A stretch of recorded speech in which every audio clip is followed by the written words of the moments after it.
Naitwa Dr. Pendo Chaula. Mimi ni daktari bingwa wa magonjwa ya watoto na niko katika hospitali ya rufaa ya mkoa wa Dodoma. Niko hapa sasa hivi kuelezea sababu zinazopelekea kwa nini mama mjamzito anazaa mtoto njiti. Mtoto njiti ni mtoto aliyezaliwa kabla ya wakati. Inamaanisha umri wa mimba ulio chini ya wiki 37. Kuna mambo mbalimbali yanayoweza kupelekea mama mjamzito kujifungua kabla ya wakati wake. Mfano ni kama mama aliwahi kuwa na mimba aliyojifungua mtoto njiti kwenye mimba iliyopita, anaweza pia kujifungua kabla ya wakati kwenye mimba hii. Lakini pia mama aliye na mimba yenye mtoto zaidi ya mmoja, namaanisha mama mwenye mimba ya watoto mapacha, yuko kwenye hatari ya kujifungua kabla ya wakati. Lakini kuna magonjwa sugu kama vile ugonjwa wa kisukari, ugonjwa wa shinikizo la damu. Hayo ni magonjwa ambayo yanaweza kupelekea pia mama kujifungua kabla ya wakati.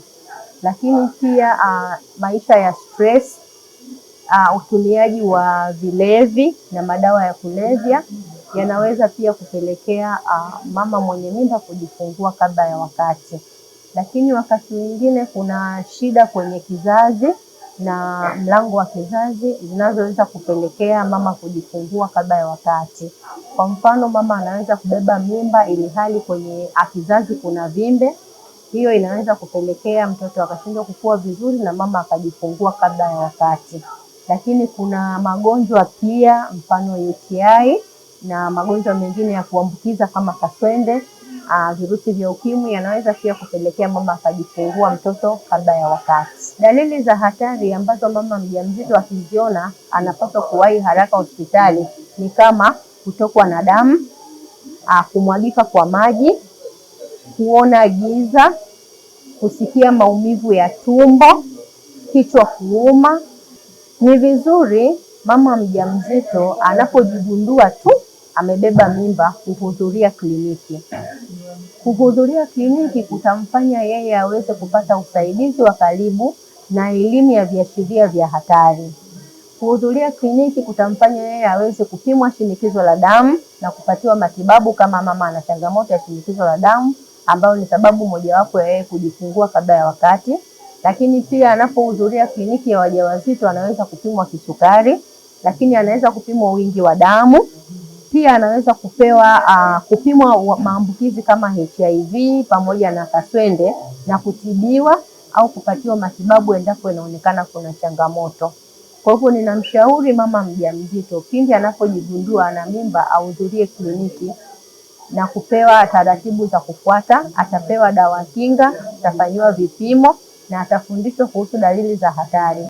Hakikisha unalala kwenye chandarua kujikinga na magonjwa kama malaria. Hakikisha unakula chakula kinachozingatia makundi yote 6 ya vyakula.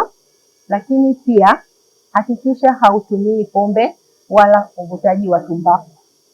Unapojigundua wewe ni mjamzito, si vizuri kutumia vilevi wala kuvuta sigara. Kwa hiyo ninawashauri wamama wanapojigundua kwamba wamebeba mimba wasitumie kilevi cha aina yoyote, wasitumie sigara za aina yoyote wala madawa ya kulevya. Hii itawasaidia kupunguza riski ya kupata watoto njiti na watoto wenye changamoto zingine. Lakini pia kusiwe na matumizi ya dawa kiholela. Unapogundua kwamba wewe ni mjamzito, hakikisha unapata vipimo, unaonana na daktari, kufanyiwa vipimo, ndipo upatiwe matibabu. Usiende kununua dawa over the counter. Huduma bora kipaumbele chetu.